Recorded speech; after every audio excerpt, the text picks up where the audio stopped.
Donald Trump says this war could end in 2 to 3 weeks.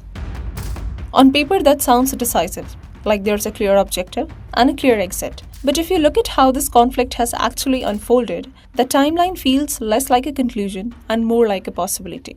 Because this isn't the first time we have heard calls for restraint or hints at de-escalation. And almost every time it's been followed by something else. More strikes, deeper targets, a wider battlefield. So when the idea of a quick end is floated now, it's hard to tell whether the war is winding down or simply shifting shape again. Part of the confusion comes from how the objectives themselves have changed.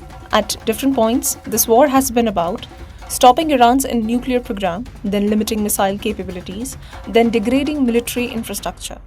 And at one stage, even regime change was being spoken about as if it were achievable.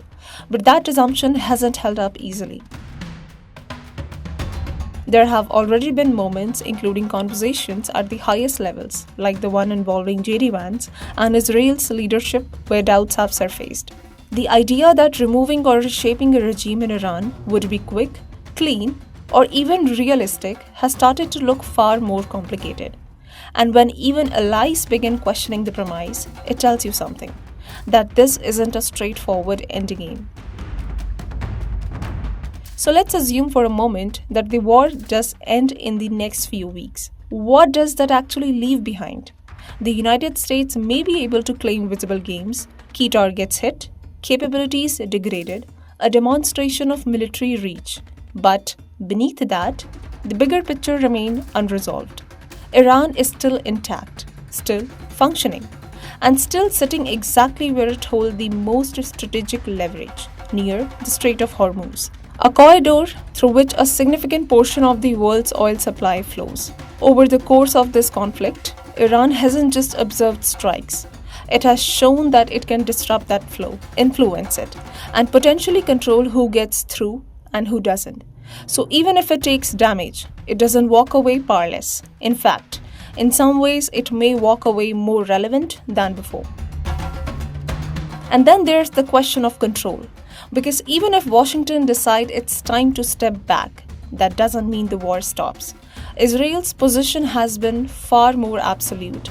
Its objective isn't just deterrence, it's the removal of a long-standing threat, which raises a difficult possibility. What if United States reaches a point where it wants to disengage, but its closest ally doesn't? What if the war continues, not because the US chooses it, but because it's already too deeply involved? That creates pressure back home as well. A situation where Washington may have to explain to its own public why it remained part of a conflict that keeps expanding, even as its own objective keeps shifting.